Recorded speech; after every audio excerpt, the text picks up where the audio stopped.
login yang lain, Pak, biar bisa masuk.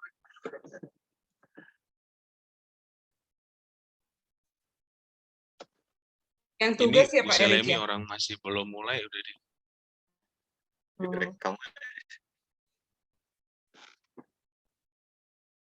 Udah jadi dikirim ya Pak Erik tugasnya ya Pak? Udah, cuman saya pakai login lain, Pak. Saya nggak tahu Nggak bisa apakah ya? kayak di tempat lain nggak tahu, cuman status storage saya udah ada notifikasi penuh aja. Jadi pada saat ngirim nggak bisa, akhirnya saya kompres juga tuh kan.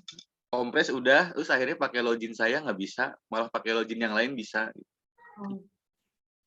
Bisa jadi Google Drive-nya udah penuh, Pak. Itu ngaruh. Saya nggak tahu Google Drive. Kan saya ini Pak, Google Drive saya kok dikonekin dengan email Outlook ya. Tapi saya konfirmasi katanya nggak ngaruh. Saya juga udah hapus tuh ininya file-file yang ada di Google Drive juga kayaknya nggak. Silakan. Oke, terima kasih. Selemi. Oke, sebelum kita mulai perkuliahan, saya sedikit mereview yang kemarin ya.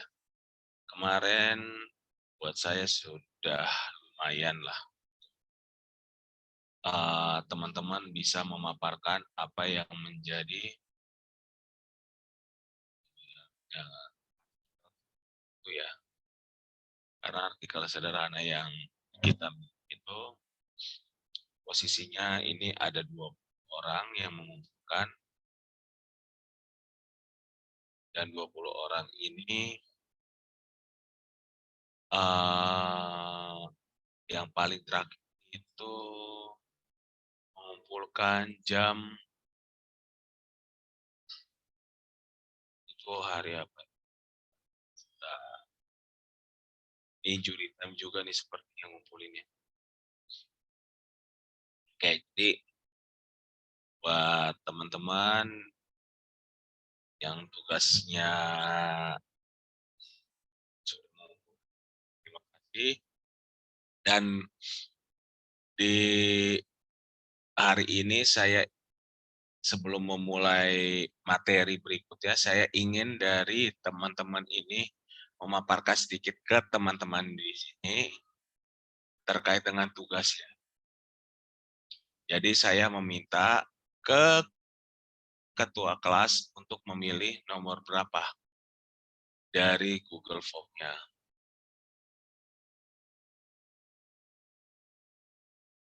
Ya ini ada 1 sampai 20. Ini saya tutup dulu ya biar nanti Bu Selemi yang memilih. Mau nomor berapa Bu Selemi? Jadi persiapkan nama yang dipanggil nanti sama Selemi itu untuk memaparkan sedikit saja apa sih yang menjadi jawaban dari tugasnya. Bukan tugas temennya ya, tapi tugas. Jadi kalau ada yang mau sensi lama Bu Selemi karena dia memilih. Yang nomor 1. Nomor berapa ya? Aduh. Ayo, kalau saya buka, saya geser udah ketahuan namanya. Baik Pak, saya milih nomor yang 13. 13 ya. Siapa tuh Pak? Bu Suci. Ada tidak orangnya?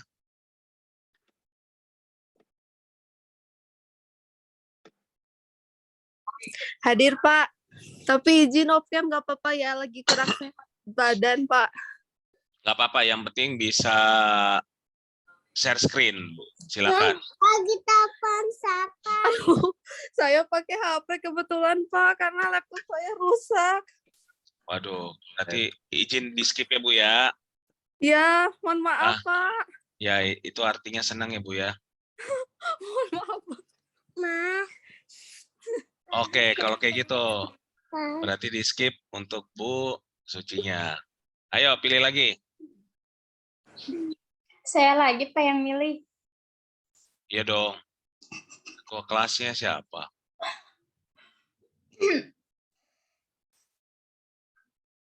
Nomor 16.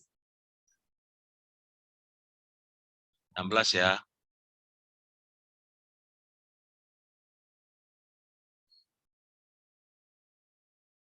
Siapa tuh?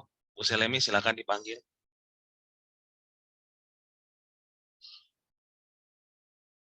Ada tidak yang bersangkutan?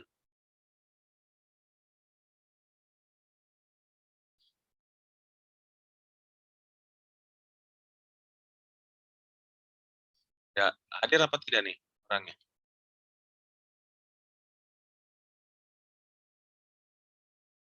Nyalain mikrofonnya Bu Selemi, mati mikrofonnya. Ibu Siskanya ada Pak, tapi nggak dijawab. Ini. Halo Bu Siska.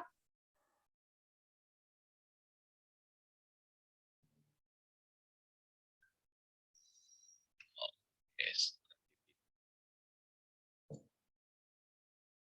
Ayo, pilih lagi. Nomor 9 Pak.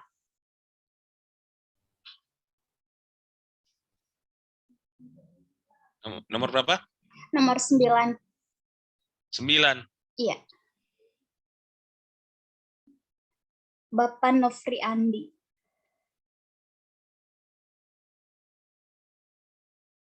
Apakah ada Pak Nov? Ada Pak. Ada Pak. Oke, silakan. Waktu dan tempat saya persilakan. Ini memaparkan mau ditampilin atau gimana Pak? Tampilin. Oh, berarti dalam bentuk Word-nya aja ya Pak? Iya. Jadi di sini yang memilih ini Bu Selemi ya Pak ya? Iya Pak. Aduh. Namanya Selemi ya, Mas Noviandi.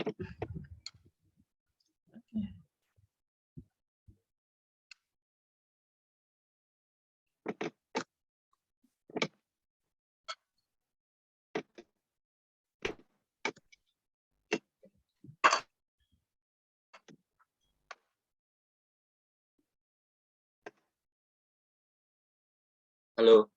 Iya Pak. Silakan, Pak Nofriandi. Oke. Ini Pak yang perbandingan Honda CR-V dan Wuling Armas Pak. Saya ngambilnya dari itu sih Pak, dari detik.com. Persaingan medium SUV Wuling Armas menggulingkan rivalnya dari Jepang, Honda CR-V Pak. Sama setahun penuh 2021 penjualan Wuling Armas itu lebih tinggi daripada Honda CR-V.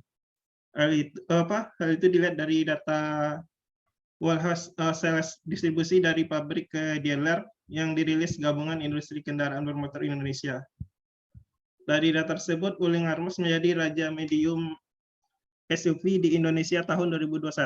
Diketahui Wuling Armas menjadi penantang CR-V dengan harga yang lebih murah. Dalam daftar SUV medium terlaris sepanjang Januari sampai Desember 2021. Wuling Armas juaranya dari data warehouse atau distribusi dari pabrik ke dealer yang dirilis Gabungan Industri Kendaraan Bermotor Indonesia. Wuling Armas mencatat penjualan sebanyak 9.694 unit. Angka itu diraih Wuling Armas dari Januari sampai Desember 2021. Sementara Honda CR-V yang menjadi rival kuat bagi Wuling Armas menjadi medium SUV terlaris kedua di Indonesia. Data Gekindo mencatat Honda mengirim CR-V sebanyak 8.972 unit selama setahun penuh 2021. Mobil Wuling Armas memang dilengkapi dengan berbagai fitur yang mampu menyaingi Honda CR-V, namun tetap terdapat beberapa poin yang menjadi pembeda dan Honda bisa dikatakan lebih unggul. Berikut saya lampirkan tabel perbedaan Honda CR-V dan Wuling Armas. Dari segi harga, Honda CR-V jauh di atas harganya berkisar antara 500 sampai 600, sedangkan Wuling Armas cuma 200 sampai 400 di bawah Honda CR-V. Mungkin dari segi harga Wuling Armas jauh lebih murah dari Honda CR-V, tapi kalau dari segi kualitas mungkin Honda CR-V mungkin lebih bagus. Tapi mungkin ini jadi jadi faktor kenapa lebih banyak yang memilih Wuling Armas, karena dari sertifikasinya dia hampir mirip, tapi dari segi kualitas mungkin Honda CR-V lebih bagus, Pak. Tapi mungkin dia menangnya dari segi harga.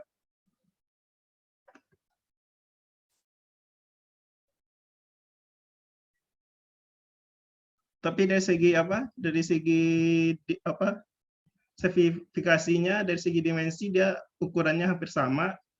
Detail mesinnya juga sebenarnya spesifikasinya hampir sama. Tapi Wuling Armas dari segi harga dia jauh lebih miring dari Honda CR-V. Sekian, Pak.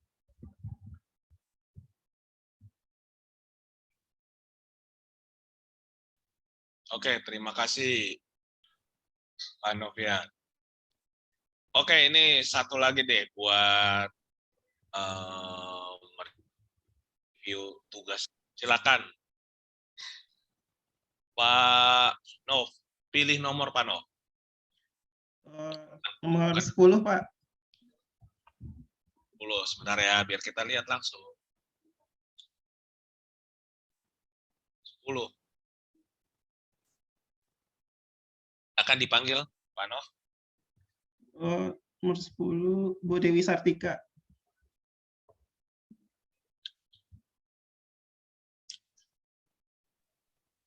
Dewi Sartika. Silakan, Bu.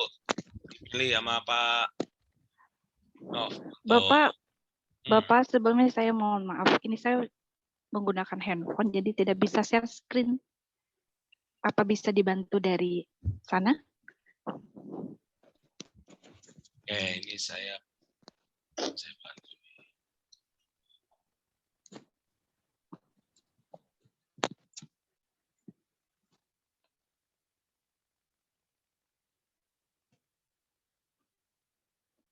Apa betul?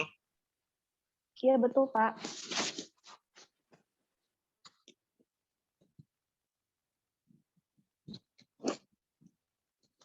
Baik, selamat siang. Terima kasih kepada Pak Rey yang sudah memberikan kesempatan kepada saya, juga teman-teman sekalian.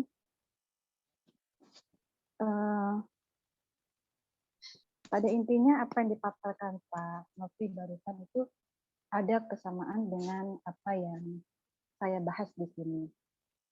Tetapi mungkin saya lebih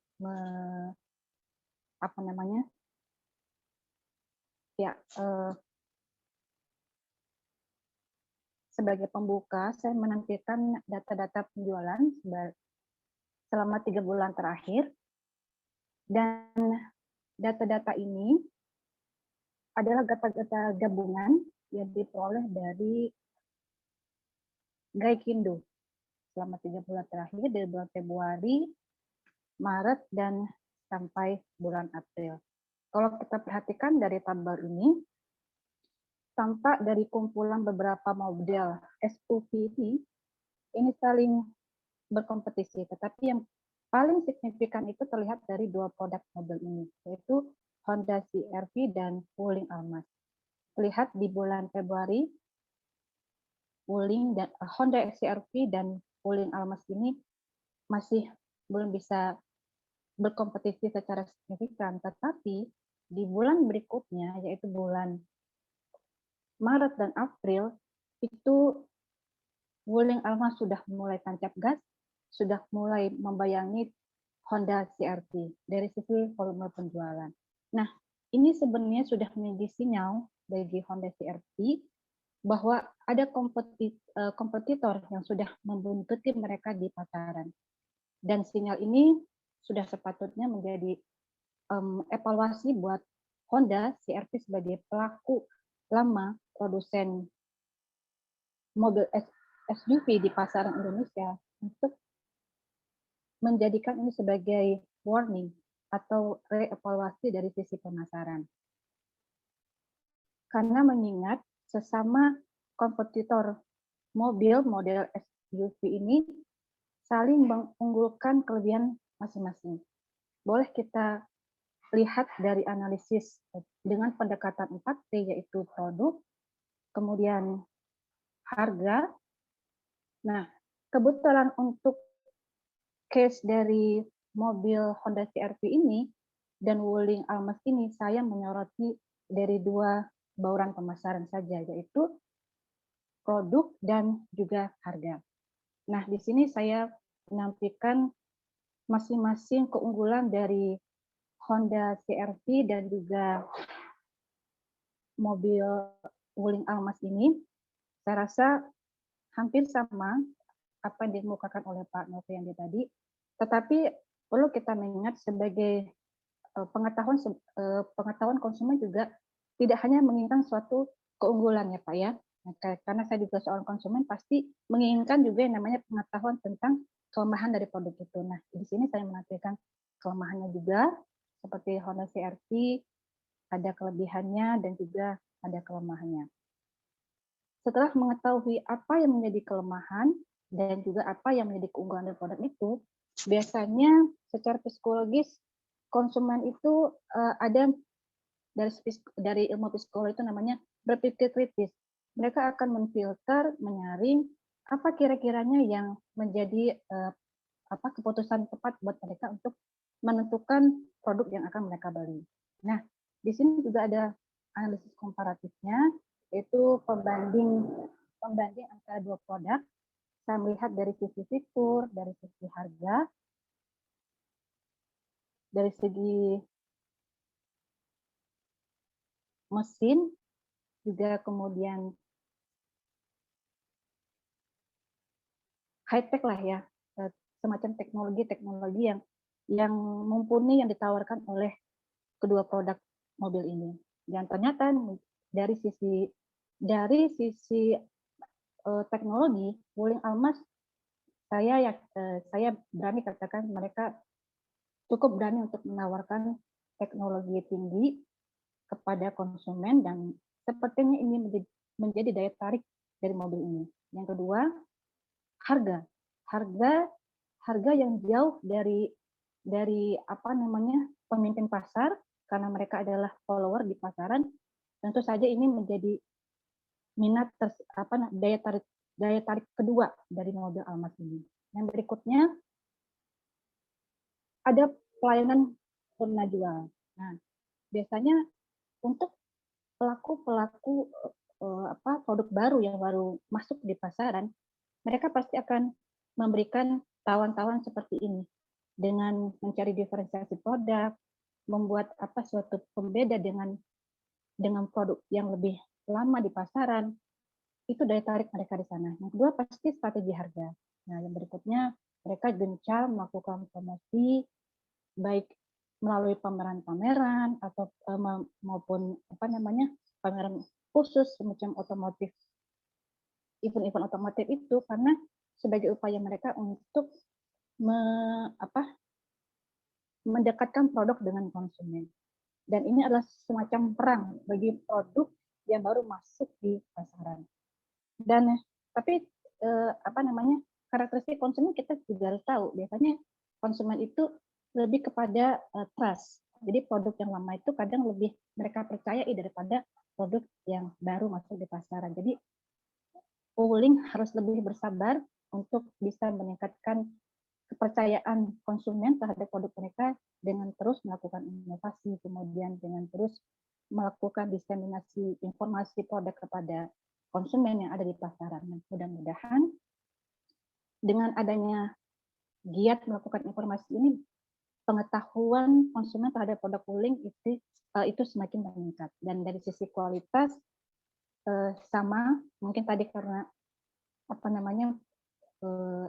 produk baru, jadi belum tahu sisi banyak kualitas dari Wuling ini karena saya juga bukan pengguna Wuling dan hanya sekedar mencari informasi tentang Wuling ini sendiri.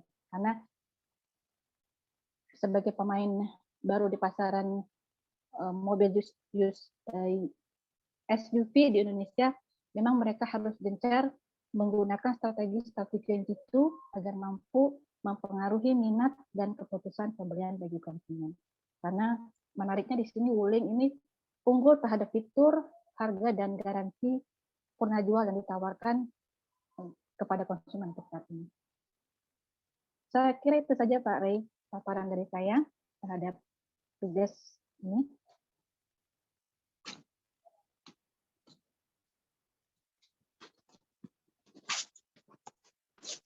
Oke, terima kasih Dewi atas pemaparannya.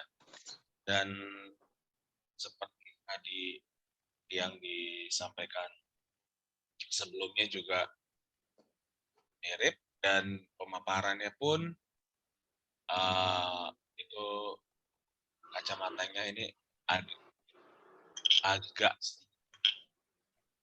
pada dasarnya pemahaman terhadap gambar tersebut sudah bisa dari dan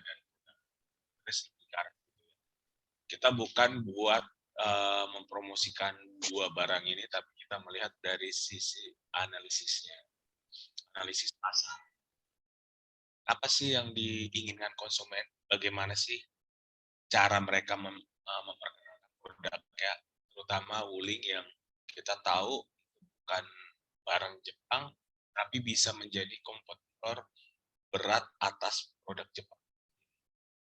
Gambarannya sih semua. Dan di hari ini yang sudah bagi sudah mengirimkan, sudah saya rekap, tinggal ini saya mau memberikan materi kita pada hari ini, dan materi ini yang menjadi tugas untuk minggu depan, kan ke tanggal merah ya di kalender ya, saya ngikut kalender aja, jadi tidak ada perkuliahan, akan tetapi tetap dihitung perkuliahan, jadi melalui tugas yang dikumpulkan.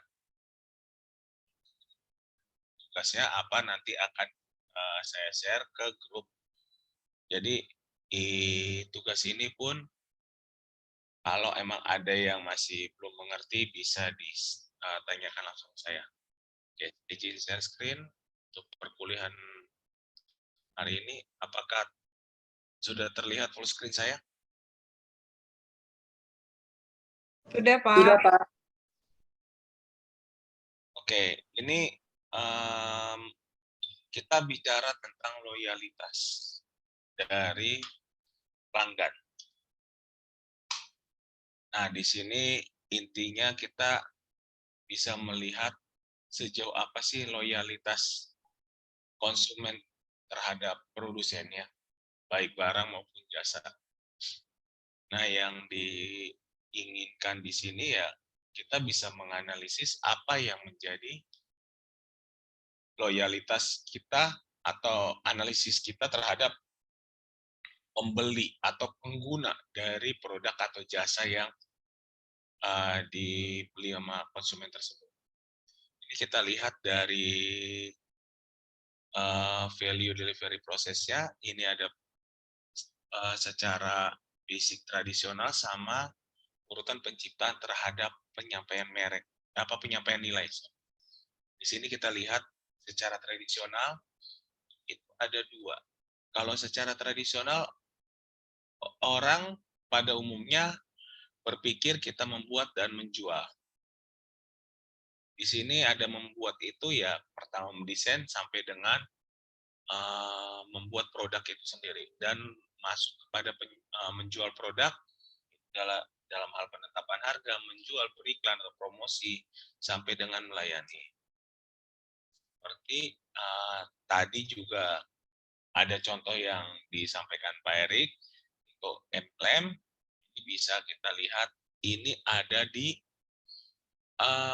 ini dua hal bisa kita gunakan, tapi saya lihat model yang tadi di-sharingkan Pak Erik itu lebih ke arah penciptaan dan penyampaian nilai.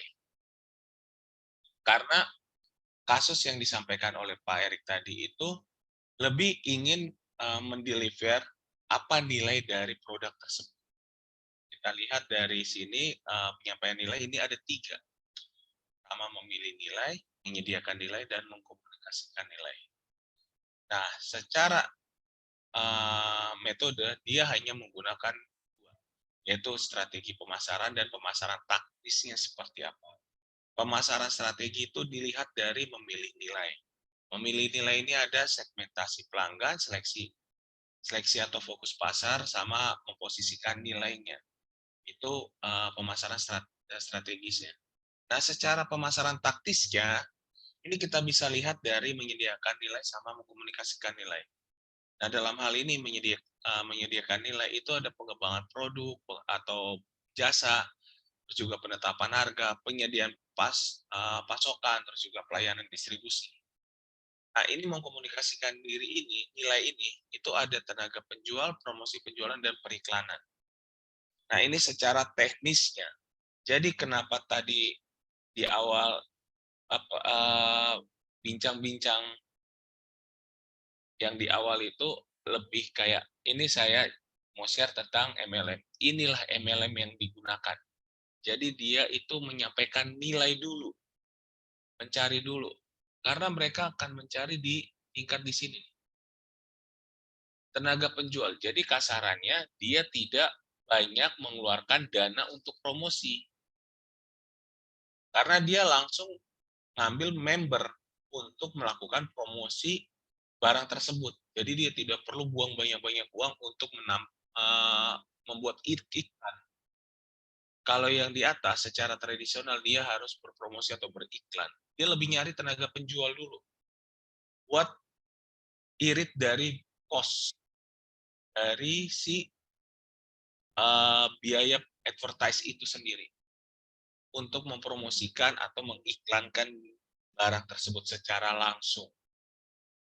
Apalagi beli produk ini dengan embel-embel dia mendapatkan poin, dia bisa apa, itu penyampaian nilai dari produk tersebut. Ini bisa kita lihat kurvanya, ini yang secara tradisional dan yang secara customer oriented. Jadi kita bisa lihat secara tradisional itu seperti apa orientasinya, secara customer oriented ini bisa kita lihat. Contoh nih ya, kita ambil dari tradisional. Nah, tradisional ini kita lihat ini tujuannya hanya mencari keuntungan semata untuk top manajemen atau pemilik. Kalau yang ini, pemilik memanjakan konsumen dengan apa? Memberikan nilai terhadap produk atau jasa yang dihasilkan. Itu perbedaan.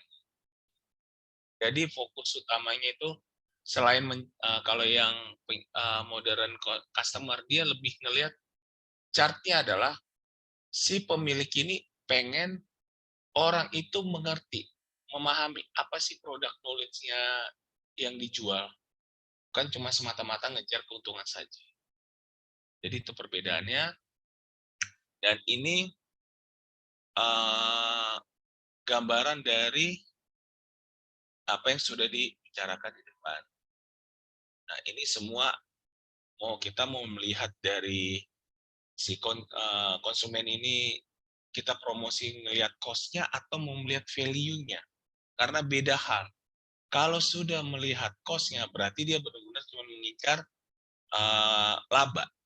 Kalau mau melihat nilai, berarti produk tersebut ingin dikenal banyak orang untuk produk tersebut terus eksis di pasaran.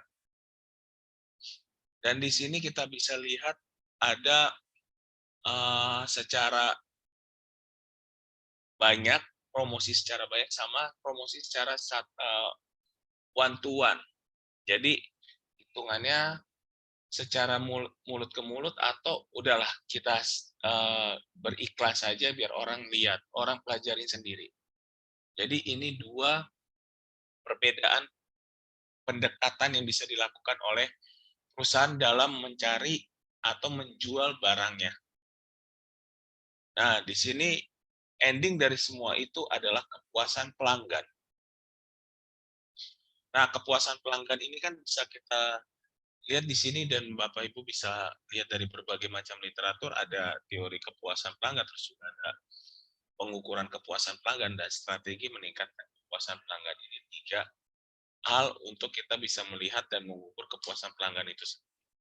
Dan kepuasan pelanggan itu bisa memiliki arti, yaitu kepuasan atau ketidakpuasan pelanggan sebagai respon pelanggan terhadap evaluasi ketidaksesuaian yang dipersepsikan antara harapan sebelum pembelian dengan setelah pembelian.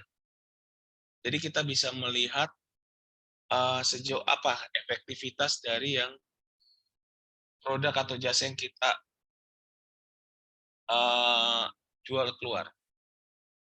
Dan di sini kita bisa lihat ada beberapa fakta. Fakta yang pertama kita lihat, mendapatkan pelanggan baru menghabiskan biaya 5-10 lebih banyak dari biaya yang dikeluarkan untuk memuaskan dan mempertahankan pelanggan yang sudah ada. Rata-rata perusahaan kehilangan 10-30% dari pelanggannya setiap tahun. Ini fakta yang ada. Pengurangan 5% dalam tingkat kesalahan yang dilakukan pada pelanggan akan meningkatkan pendapatan 25-85% tergantung pada industri perusahaan itu berada. Dan keempat, tingkat pendapatan dari pelanggan cenderung meningkat bila mana pelanggan itu tetap dipertahankan perusahaan. Jadi di sini perusahaan harus tetap eksis di dalam melayani atau mendengarkan keluhan dari konsumennya. Dan di sini kunci sukses untuk memenangkan persaingan terletak kepada kemampuan memberikan total customer value yang dapat memuaskan pelanggan melalui penyampaian produk yang berkualitas dengan harga yang bersaing. Sama halnya kayak tadi bicara Wuling Almas dan CRV, itu kan bisa kita lihat dari penyampaian produk ya, kunci suksesnya dia melihat value dari customer itu sendiri. Total value customer itu untuk meningkatkan daya saing dia di pasaran. Karena dia menyadari bahwa untuk menggoyang sekelas Honda itu agak sulit. Tapi bagaimana cara mengikatnya, dia memberikan nilai terhadap produknya tersebut. Dan bisa ditarik untuk teori kepuasan ini, kepuasan atau F kita bilang itu harapan terhadap produk atau kinerja produk yang dirasakan. Tingkat kepuasan ini kita bisa lihat ada kinerja lebih besar daripada harapan itu, hasilnya itu kinerjanya adalah sangat memuaskan. Kinerja sama dengan harapan itu puas. Kinerja di bawah harapan itu kecewa. Jadi dalam hal ini kita bisa melihat dari contoh Wuling dan Honda ini, teori mana yang bisa kita lihat? Apakah tingkat kepuasannya sangat puas atau kecewa? Ini kita lihat dari sudut pandang analisisnya ya, bukan dalam hal kita mempromosikan produknya secara tidak langsung. Tidak, kita menganalisis bagaimana cara penjualan Wuling-nya, bagaimana cara penjualan Honda-nya, bagaimana mereka mempertahankan konsumen biar tetap loyal kepada mereka. Dan di sini konsepnya itu ada konsep kepuasan pelanggan, di mana kepuasan pelanggan itu dilihat dari tingkat kebutuhan. Tingkat kebutuhan pelanggan itu seperti apa. Dan yang akhirnya akan meningkatkan dari tingkat kepuasan pelanggan. Kebutuhan ini kita bisa lihat adalah keinginan. Keinginan ini ada product value-nya, service value, personal value, image value, sampai dengan basic cost-nya itu sendiri. Dalam hal ini kita bisa melihat dari bagaimana customer service-nya itu care terhadap konsumennya. Biar tercipta tingkat kepuasan atas barang tersebut. Nah, ini harapan pelanggan sebelum membeli atau harapan pra pembelian, itu kita lihat dari sisi normatif performance, terus juga effort yang berbanding dengan outcome-nya, terus juga kita lihat ideal performance-nya, expected performance seperti apa. Dalam hal ini kita melihat seluruh harapan dari calon konsumen yang akan membeli atau merasakan produk atau jasanya kita. Dan ini faktor penentunya itu lebih ke arah apa yang dibutuhkan konsumen dan bagaimana caranya kita sebagai produsen menyikapi dari faktor-faktor dari si konsumen kita sendiri. Nah, cara pembentukan harapan itu yang pertama adalah perusahaan mempromosikan produk melalui iklan. Juga pengalaman pelanggan dengan produk lain yang memiliki karakter yang serupa. Terus juga karakteristik pelanggan. Dalam hal ini pelanggan yang memiliki harapan yang lebih tinggi atas produk dibandingkan pelanggan lainnya. Nah, jadi kalau kita bisa menganalisis dari kasus yang kemarin, kita bisa melihat dan memberikan suatu resume terhadap apa yang akan kita analisis di tugas kali ini. Nanti tugasnya akan saya share di akhir ini. Nah, terus juga kita bisa melihat kinerja ini dari dua dimensi. Yang pertama ada dimensi instrumental performance atau daya tahan, dan yang kedua ada expressive symbolic performance atau corak model.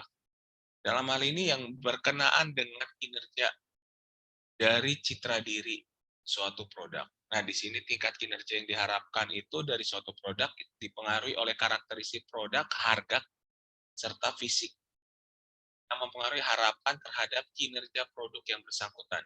Jika produk itu mahal atau kinerjanya sangat baik dalam pengalaman konsumsi yang lalu, maka pelanggan memiliki standar yang lebih tinggi dari sebelumnya. Itu tingkat kinerja kepuasan. Dan ini ada teori kepuasannya, bisa kita lihat dari equity teori, atribut teori, sama teori mikronya. Ini kita skip aja. Kita lanjutkan ke manfaat kepuasan. Manfaat kepuasan ini ada 5. Manfaat kepuasan pelanggan itu merupakan reaksi terhadap produsen berbiaya rendah, manfaat ekonomis, reduksi sensitivitas harga, terus juga kunci sukses terhadap kepuasan itu karena strategi bisnis jangka panjang, indikator kepuasan bisnis jangka panjang, terus juga relatif ini untuk biaya laba jangka panjang dan tahan lama, terus juga kita lihat ukuran prediktif untuk kinerja masa depan. Nah, dalam hal ini kita bisa lihat hubungannya ini adalah hubungan perusahaan dengan pelanggan harus harmonis dan terciptanya loyalitas pelanggan serta rekomendasi mulut ke mulut yang menguntungkan perusahaan. Nah, ini bisa kita lihat variabel-variabelnya ini bisa kita lihat ada kepuasan pelanggan secara keseluruhan, terus juga dimensi konsumennya, konfirmasi harapannya, minat pembeli ulang, ketersediaan merekomendasi barang atau produk tersebut, sama ketidakpuasan pelanggan. Ini kita harus bisa melihat dari variabel yang bisa kita ukur. Dan di sini ada lagi metode pengukurannya. Ini ada sistem keluhan dan saran. Ini biasanya ini ada di kotak saran, yang dimana ini untuk mempermudah pelanggan untuk memberikan saran dan keluhan terhadap perusahaan yang memiliki orientasi pelanggan. Dan kita bisa lihat di sini pelanggan dibukakan kotak saran atau input kepada produk atau perusahaannya tersebut. Ini sistem keluhan dan saran. Ada lagi yang namanya ghost shopping. Nah, ghost shopping ini itu salah satu cara untuk memperoleh gambaran mengenai kepuasan pelanggan, yaitu dengan mempekerjakan orang untuk berperan atau bersikap sebagai pembeli dari produk dan pesaing. Nah, dalam hal ini mereka melaporkan temuannya itu kepada perusahaan yang meng-hire mereka, untuk mereka bisa memberikan input ke perusahaan bahwa pesaingnya dia lagi melakukan ini. Jadi dia nanti di training untuk mempengaruhi orang lain untuk tidak membeli barang pesaingnya. Itu untuk ghost shop. Nah, terus juga ada loss customer analysis. Ini perusahaan-perusahaan itu harus menghubungi para pelanggan yang telah berhenti membeli produk atau jasa. Dalam hal ini bisa juga mengkomunikasikan kepada pelanggan yang berpindah ke pemasok lain atau produsen lain. agar kembali ke kita. Kita bisa hubungin secara langsung apa sih yang menjadi alasan mereka berpindah ke produk yang lain. Kita bisa langsung konfirmasi ke konsumen kita. Dan yang terakhir ini ada survei kepuasan pelanggan, yaitu ya perusahaan yang menghubungi para pelanggan yang berhenti guna untuk mempelajari alasan kejadian. Ini mirip kayak nomor 3, tapi dengan menggunakan secara tertulis atau kuesioner alatnya. Nah, di sini strategi-strateginya juga bisa kita lihat. Ini ada superior kualitas produk, terus juga fokus terhadap pelanggan terbaik, pay for performance, terus juga sampai dengan empati. Dalam hal ini, strategi ini untuk meningkatkan kepuasan dari pelanggan itu sendiri. Nah, konsep-konsep loyalitas itu ada 3. Ada konsep generik, konsep perilaku, dan pembeli ulang. Nah, konsep generik ini, loyalitas merek menunjukkan kecenderungan konsumen untuk membeli sebuah merek dengan tingkat konsistensi yang tinggi. Itu generik. Kalau konsep perilaku, dia pembelian berulang dihubungkan dengan loyalitas merek. Karena orang sudah kecap harus brand tertentu yang saya gunakan. Contoh, kayak orang ada yang Apple mandate. Jadi semua gadgetnya harus Apple. Jadi di luar dari Apple dia tidak mau menggunakan. Ada yang seperti itu. Seperti halnya juga kayak mau minum harus merek Aqua. Di luar dari merek Aqua dia tidak mau minum. Ada yang seperti itu juga. Nah, nomor 3 ini ada konsep yang namanya pembelian ulang. Karena berhasil membuat produk jadi nomor satu-satunya alternatif yang tersedia. Terus juga terus-menerus melakukan promosi untuk memikat dan membujuk pelanggan agar membeli kembali merek yang sama. Nah, dari semua itu, apa sih yang menjadi manfaat dari loyalitas pelanggan ini? Yang pertama, mengurangi biaya pemasaran, terus juga trade leverage-nya kita bisa tekan, terus juga menarik pelanggan baru, merespon ancaman dari pesaing, nilai kumulatif bisnis bisa berkelanjutan, dan word of mouth communication. Itu bisa kita terapkan apabila ada konsumen yang sudah loyal. Nah, di sini yang sebagai tugasnya, buatlah sebuah mini artikel tentang loyalitas konsumen dengan melihat metode pengukuran strategi dan konsep dari loyalitas yang sudah dipaparkan sebelumnya. Ini maksimal kalau itu di tanggal 8 Juli ya. Ini saya revisi deh sebentar. Ini sampai minggu depan deh, saya tambahin di tanggal 9 Juli 2022. Ini ya. Jadi nanti maksimal di minggu depan ya dikumpulkan untuk sebagai bahan absensi saya. Oke, ada yang mau ditanyakan silakan. Ada Pak, saya Pak, boleh tanya Pak. Ya silakan. Tadi saya lihat itu Pak, yang apa ya? Bisa buka screen-nya nggak Pak? Tadi saya ada di 4 terakhir sih Pak, 4 slide terakhir. Yang ada empatinya tadi Pak. Ya ini, di situ ada ini kan di dalam strategi meningkatkan kepuasan pelanggan. Ada yang saya mau tanyakan di nomor 4 Pak. Itu ofensif dan defensif maksudnya seperti apa? Sudah sama yang nomor 11 empati ini empati dari si penjual ke si pelanggan atau emang bagaimana? Itu sih Pak. Yang nomor 11 barusan sudah dijawab. Oh, oke ya berarti nomor 4 Pak, ofensif dan defensif. Jadi di sini ini strateginya ofensif dan defensif ini kita kayak seperti halnya menyerang dan bertahan. Jadi kita menyerang apabila kita melihat ada pesaing kita yang sudah mengganggu stabilitas dari produk kita yang kita jual. Jadi kita lihat nih, misalkan seperti halnya kayak strategi yang digunakan, kita ambil contoh Almas dan CRV ya, kita ambil itu. Nah, si Almas ini sendiri melakukan tindakan yang namanya tindakan ofensif. Dia akan menyerang dengan memberikan fitur-fitur canggih untuk menyerang CRV. Jadi pelanggan CRV biar lari ke mereka. Tetapi CRV ini menggunakan strategi defensif. Mereka tidak mau menurunkan harga karena mereka punya pasar tersendiri, itu adalah barang lux. Jadi buat mereka tidak mau menurunkan harga ataupun seperti apa, ya dia tetap bertahan seperti itu. Dengan fitur-fitur kemewahan yang ditawarkan. Padahal dia tidak memikirkan, dia harusnya udah mulai offense karena ngelihat Almas ini udah mulai membalap mereka. Jadi kalau mereka tidak offense terhadap pesaingnya itu bakal ditinggalin sama si pelanggannya mereka. Karena tadi kan ada dikatakan, jadi kita harus bisa mempertahankan dari nilai brand itu sendiri, brand image kita. Jadi brand image kita pun kalau kita istilahnya, mohon maaf nih, belagu untuk, wah karena Honda udah terkenal karena ini, orang bakal lari ke kita. Jangan salah, karena itu orang sekarang ini, saat ini adalah melihat kualitas. Merek bodo amat, yang penting kualitasnya itu menarik. Itulah kayak gini contohnya lagi, yang mereka melakukan defense tapi tidak offense nih.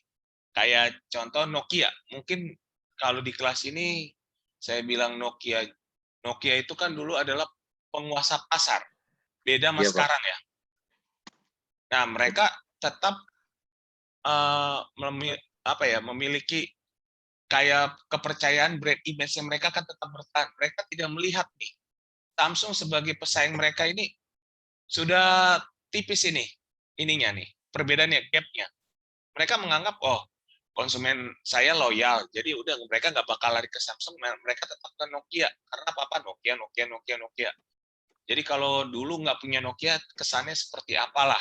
Handphonenya Samsung nggak keren, mendingan Nokia. Jadi lebih halnya kayak gitu sih. Kalau ngelihat brand saat ini tuh ya kita harus bisa melihat, mengukur konsumen kita butuhnya apa sih. Kita mau makan brand atau mau makan kualitas. Oke, jadi untuk yang tugas ini kita bisa menggunakan tugas yang kemarin atau di tempat Bapak Ibu yang punya usaha sendiri. Gitu, atau mau ter-challenge lagi, ambil satu toko online lah. Kita memposisikan diri sebagai produsen atau konsumen, melihat dari kan ada tuh review dari pelanggan atau pembeli. Wah, saya mau kembali karena pelayanannya bagus nih. Konsumennya yang jual ramah, atau ada lagi kita membeli karena antarnya cepat. Pokoknya banyak hal lah, kita lihat di situ indikator-indikatornya bisa kita lihat. Bisa ongkirnya free ongkir, entah dari pelayanannya, entah dari produknya, terserah kita mau lihat kacamata siapa. Kacamata yang mana nih? Harga, kualitas, pengiriman, atau apanya. Dan kita bisa memposisikan sebagai penjualnya atau kita bisa memposisikan sebagai pembelinya. Kita lihat kacamatanya kita. Jadi kita konsisten sebagai pembeli atau penjualnya. Jadi berarti bebas ya Pak, milih ya Pak? Bebas milih. Bebas ya Pak. Misalnya saya di rumah sakit Pak, berarti bisa salah satu produk yang kami jualkan, misalnya saya memposisikan diri sebagai seperti market memasarkan gitu ya Pak ya? Boleh. Ini di rumah sakit, ini di apotik ya? Ini apotik ya? Lebih ke apotiknya ya? Enggak Pak, saya di keperawatan sih Pak. Di situ kalau nggak salah kan ada kotak saran ya? Ada Pak. Nah itu aja yang dinaikin, berarti kan lebih ke arah pelayanan. Oh iya Pak, ada di Google Review juga ada sih Pak. Nah itu boleh dilihat, itu dari Google Review itu juga boleh. Oh baik Pak, baik Pak. Terima kasih Pak. Jadi itu kan lebih open lagi, data kita kan data nyata, bukan data yang ada-ada.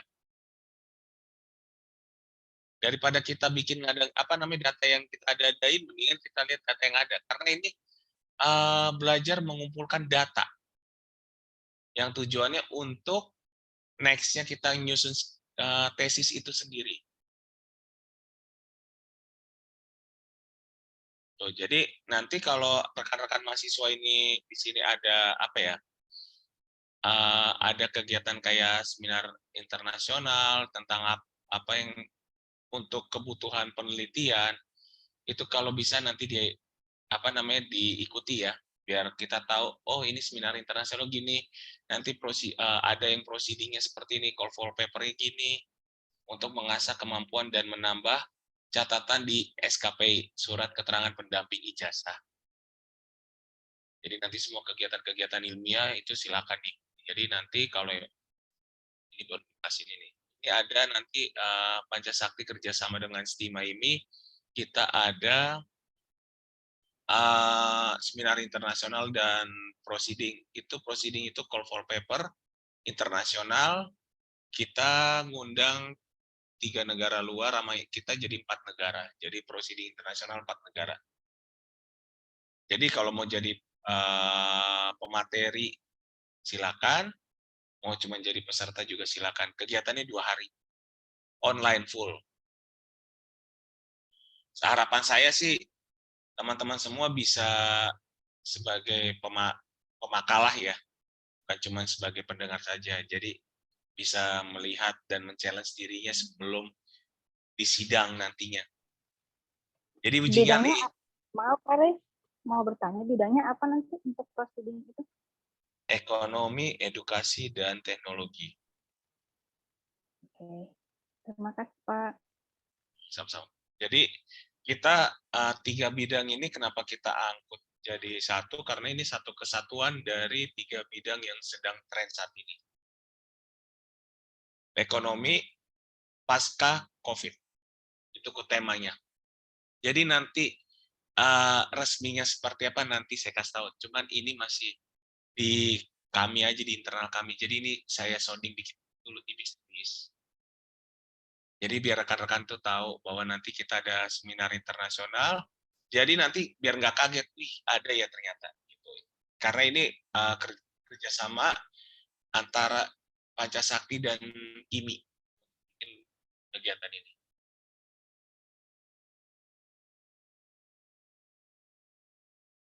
Jadi kami pun harapannya ya teman-teman ini punya andil bukan cuma sebagai peserta seminar, tapi bisa sebagai pemakalah.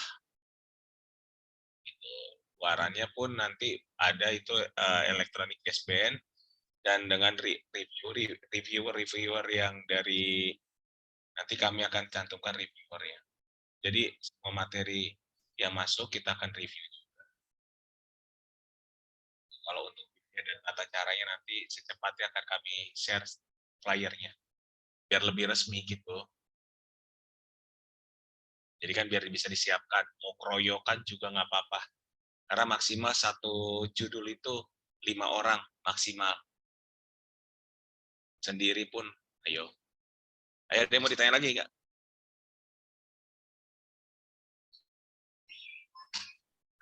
Saya Pak, hanya Pak Marey. Ya silakan Pak. Pak, ini kan strategi kepuasan pelanggan Pak. Ya. Nah, saya lagi berpikir bahwa bagaimana supaya pelanggan itu tidak hilang itu. Karena salah satu poinnya gini, ada kalau kita punya produk, kita menaikkan harga produk, ya itu kalau kita tidak menyampaikan secara benar dan tepat, itu banyak pelanggan-pelanggan kita tuh beralih pindah gitu ya ke produk lain. Nah, itu strategi yang paling mengena langsung konsumen supaya tidak lari itu apa itu Pak? Itu banyak terjadi itu Pak.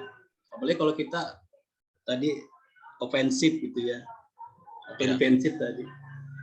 Jadi kita kehilangan pelanggan gitu karena kita menaikkan harga itu melihat dari faktor eksternal, mungkin ya bahan bakunya sudah memang naik, ya kan, sehingga harga produk kita juga operasional naik gitu ya, mau nggak mau kan harus menaikkan harga jual tuh. Itu yang pertama Pak. Yang kedua, tadi di slide 20 ada itu tuh Pak, ada ghost shopping ya Pak. Iya, go shopping. Nah, ghost shopping itu kalau di Indonesia tuh etikanya batasannya apa ya Pak? Karena gini, memang banyak terjadi ya Pak Rey. Orang jualan produk di marketplace atau dimanapun, seolah-olah produknya itu sudah laku ribuan atau ratusan ribu gitu ya. Padahal dia baru jual satu ke orang lain mungkin ya, atau beberapa lah. Nah, yang lainnya itu yang banyak itu sebenarnya dia melakukan dengan cara pembelian memang secara online, tapi orang-orang dia juga nanti barangnya dibalikin lagi, uangnya dikembalikan lagi gitu ya. Nah, kalau di Indonesia etikanya itu dalam bisnis itu seperti apa itu Pak? Dibolehkan atau apalagi kalau di kita kan berhadapan dengan kompetitor juga tidak boleh menyebutkan nama gitu ya, kompetitor atau menjelekkan secara langsung, beda dengan di Amerika gitu kan. Nggak boleh tuh. Kalau di Amerika kan terang-terangan boleh. Kalau memang langsung diadu kualitasnya boleh tuh disebutkan nama. Kalau di kita kan nggak boleh tuh, Pak, menjaga nama kompetitor. Itu aja sih Pak Ray. Terima kasih Pak. Oke, kita sharing aja di sini ya. Ya boleh Pak.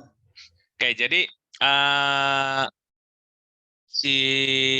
kita mulai dari si Ghost dulu dah. Ghost ini kan sebenarnya bukannya suatu makanan baru ya di kita, mungkin baru ada yang baru dengar ya. Jadi kalau kita lihat seperti tadi yang dibilang Pak Herudin itu pas banget, banyak kok yang melakukan di marketplace seperti itu. Kalau dibilang etikanya sebenarnya sih tidak ada etika ya, selagi dia melakukan transaksi dan posisinya itu terlihat ada jual beli, itu sebenarnya sih sah-sah aja ya. Dan yang si Ghost ini pun kayak melakukan brainwash terhadap orang yang mungkin agak kecewa terhadap produk X. Tujuannya untuk apa? Untuk menaikkan produk baru yang dia udah ditawarin ini nih. Nah, cara untuk kita menarik konsumen atau memikat konsumen, mungkin kita bikin kayak Customer Day. Nah, Customer Day itu kita undang nih para pengguna, baik itu produk yang lama kita ataupun produk baru kita undang mereka untuk kita kayak brainwash lagi. Ayo, kalau emang kalian punya kendaraan yang udah mau kalian jual, udah kami tampung sini dengan harga tinggi. Padahal itu kan istilahnya permainan kata-kata doang ya, untuk menutup bahwa ya lu jual ke sini deh, ntar gua ganti. Padahal itu cuman diputar buat DP doang. Istilahnya kan saat ini ya bukan rahasia umum lagi, DP itu kan untuk keuntungan marketing.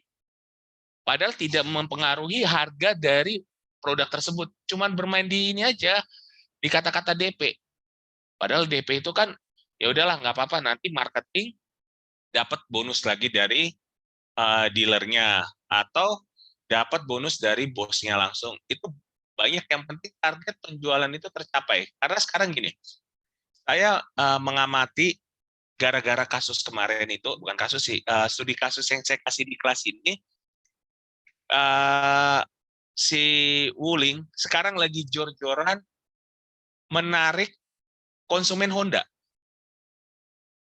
Sebenarnya Wuling Almas ini adalah dia itu sebenarnya konsumen Honda yang benar-benar dia loyal nih sama Honda. Cuman karena pinter cara memasukkannya aja. Ini kita punya produk dengan kualitas di atas ini loh. Fitur-fiturnya di atas Honda. CR-V lagi nih, lihat nih. Dengan computerize apa segala macam itu udah ada di tablet, karena semua itu udah terkomputerize semua. Terus juga dengan harga segini kita udah dapat sunroof, sementara Honda belum. Istilahnya dengan cara seperti itu kan sah-sah saja. Ditambah lagi Wuling juga sekarang lagi gila-gilanya kayak model customer day gitu. Jadi mereka itu istilahnya kayak member get member. Ayo kalau misalkan bisa bawa, bisa ngejualin, nanti gratis servis. Padahal yang digratisin apa? Jasanya doang. Ya banyak cara mereka lah. Dan ada kata ketinggalan Honda ini sekarang lagi fokus kepada penjualannya si CR-V. Jadi lagi jor-joran dipaksa marketingnya untuk menjual barang CR-V. Padahal dulu awal-awal CR-V yang baru ini itu barang harus inden. Sementara konsumen kan males ya, naruh duitnya dan mobil belum ada. Nah, jadi di sini kalau misalkan kita buat menarik konsumen kita, tadi itu seperti yang diceritain Pak Erik di awal, ini MLM, istilahnya sistem MLM lah. Mulut lewat mulut. Jadi mulut lewat mulut ini sangat efektif untuk menarik konsumen. Biar konsumen itu tetap tertarik dan diam serta loyal terhadap produknya itu. Jadi kan ada yang tadi itu produk mandate banget ya. Kalau saat ini, kalau dulu Nokia mandate untuk gadget, sekarang adalah Samsung. Samsung aja sekarang udah banyak. S-nya aja udah, yang di dunia pendidikan aja udah lewat ya. Dulu cuma sampai S3, S4, sekarang udah S berapa nggak tahu lah. Nah, kenapa itu? Karena kenapa dikeluarin produk itu tipis-tipis? Biar konsumen itu tetap di situ. Jadi konsumen high-end maupun low-end, dia tetap bisa membeli produk Samsung. Jadi nggak sombong dia ngambil pasarnya, itu nggak sombong. Dia bisa ngambil pasar ceruk bawah maupun ceruk atas. Jadi tetap diberikan pelayanan terhadap masalah-masalah terhadap produk tersebut. Gitu, Pak Herudin. Jadi nggak ada black campaign ya Pak, selama memang dia bicara data, kalau ada kekurangan dari produk lain, disebutin aja gitu ya Pak. Iya, enggak. Kalau di marketing ini sebenarnya kalau dibilang black campaign itu bukan hal baru ya kayaknya ya. Jadi black campaign dengan data ya, bukan black campaign yang cuman hoax. Betul, dengan data. Dengan Tapi data. Kebanyakan memang dia lebih ditonjolkan tuh produknya dia, jadi dia nggak bicara produk lain gitu, tetap yang ditonjolkan. Nah, kalau di Indonesia kan banyak kan orang merasa ada etika itu nggak enak gitu kan, jadi menjelekkan, bukan menjelekkan sih, emang datanya begitu ya kan. Kayak tapi tadi ARP ngebungkusnya beda. Ngebungkusnya beda di situ Pak. Kalau black campaign di marketing ini, black campaign yang bungkusannya beda Pak. Sebenarnya intinya black campaign. Nggak sevulgar di Amerika sana sih. Kalau di Amerika sana kan dia bilang Samsung jelek, Samsung reject. Kalau sini kan enggak, masih halus, masih budaya Asia. Ya kayak contoh lah Pak, saya juga jual produk Pak. Jual produk itu kalau dihitung laku mungkin sebulan 100 misalnya. Tapi di transaksinya itu bisa ribuan gitu. Kalau olah produknya bagus kan gitu. Nah, tapi emang transaksinya benar, tapi transaksi itu yang di atas 100 itu kita kembalikan lagi uangnya, barangnya. Biar transaksi di marketplace-nya itu terlihat ratingnya tinggi, penjualannya sama apa namanya tadi ya, ghost sopir. Iya, itu. Memang itu banyak udah itu, umum. Pak. Udah umum itu, lumrah itu. Iya. Banyak kok kayak gitu. Udah review dong tempat saya nih, biar terlihat oke. Beli kagak. Teman-temannya juga ya. Bener. Mending teman-temannya dia beli nomor, install, bikin email, bikin order dan lain-lainnya. Dia juga pada ada juga seperti itu. Ya bahkan yang lebih jahatnya, kalau di produk kompetitor punya apa, ownernya atau teman-temannya nge-review produk kompetitor dengan yaitu apa namanya, kekurangannya kan gitu kan. Betul. Selama itu memang ukurannya, datanya bicara begitu sih nggak jadi masalah ya Pak. Betul. Asal nggak bohong lah gitu ya. Tapi kan keseringan kan ngejatuhinnya ini, wah ininya buku, contoh ya kayak misalkan penjualan buku, wah bukunya ini sobek nih nyampe, padahal dari si penjualnya udah pasti kan dicek dong bukunya udah bagus apa segala macam. Ini nggak ramah nih, penjual apa namanya pengirimannya lambat. Kalau pengiriman lambat kan sebenarnya bukan disalahkan oleh nggak disalahin nama penjual ya. Pihak ketiga, delivery. Pihak ketiga, iya. Kadang kan konsumen ini ya, yang konsumen si ghost ini kan bikinnya kan reviewnya kan aneh-aneh. Nah termasuk ini nih, termasuk kalau kita lihat di marketplace banyak tuh yang mereview pengirimannya cepat lah, apa hubungannya? Sementara kan yang dibutuhkan di situ pelayanan si penjualnya sama produknya. Itu kok yang diminta. Makanya muncul itu kolom ulasan atau diskusi. Ini pengiriman ya. Kalau pengirimannya langsung aja, nggak usah dikomen. Iya betul. Nggak masuk akal kadang kalau ngelihat review-review seperti itu. Kalau dibilang, wah produknya sangat bagus, sesuai dengan ekspektasi saya. Ada yang bilang, wah pengirimannya kurang bagus, tapi produknya top. Kan itu kan berbanding terbalik ya. Ya, Jadi itu kenapa pemilik produk dia mereview sendiri supaya ngimbangin itu Pak, yang ada hubungannya sama ekspedisi. Jadi kan ratingnya turun tuh bintangnya tuh. Ya kan? betul. Itu menyeimbangkan itu atau menaikkan supaya reviewnya benar-benar objektif gitu ya. Benar. Jadi kalau untuk kita bisa mereview semua itu sebenarnya sih satu ya, kita di dalam memilih produk di marketplace kita harus hati-hati. Jadi di situ banyak ghost shopper. Nah, ghost shopper ini kita harus benar-benar menelaah. Kalau perlu kita lihat dia transaksi, kita bukain aja itu yang komen. Dia transaksinya emang transaksi cuman ke situ atau emang dia pernah ke yang lain. Kelihatan kok dia. Karena dari pihak penjual pun bisa memberikan poin ke pembeli. Iya, Pak. Itu kalau misalkan kita lihat nih, oh pembelinya dikasih bintang 4 nih. Berarti benar-benar itu real. Kalau bohongan mah nggak bakal ada bintangnya.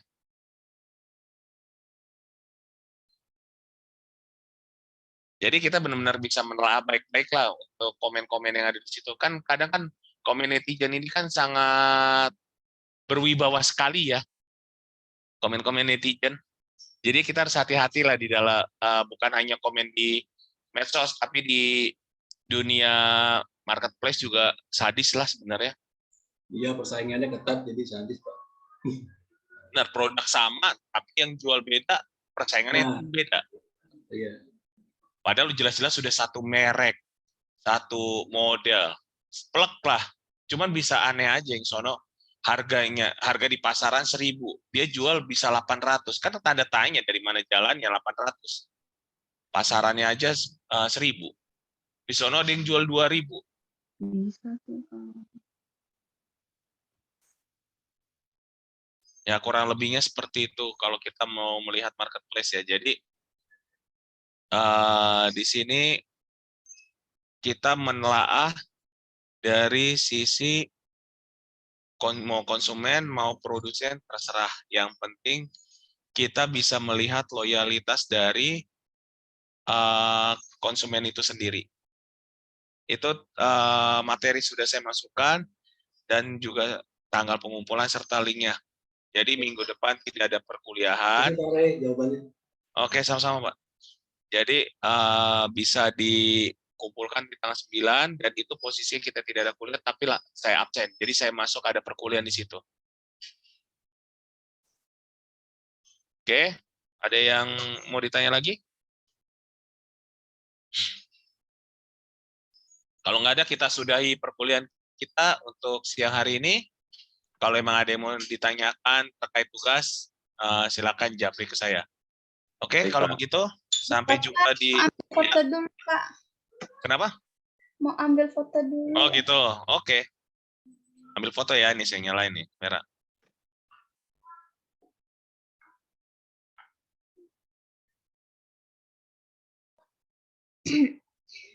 Baik, Bapak Ibu, 1, 2, 3.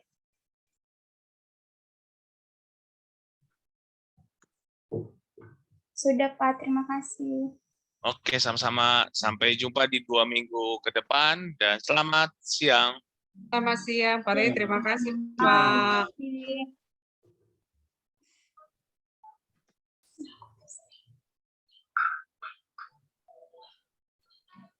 Terima kasih Bapak Ibu semua. Sampai ketemu di kuliah berikutnya. Selamat bermalam minggu semuanya. Happy weekend. Happy weekend. Ketua, Pak Jurul semuanya, Pak Diji. Yo, semua, Ketemu Pak, izin Lip ya. Makasih semuanya. Terima kasih.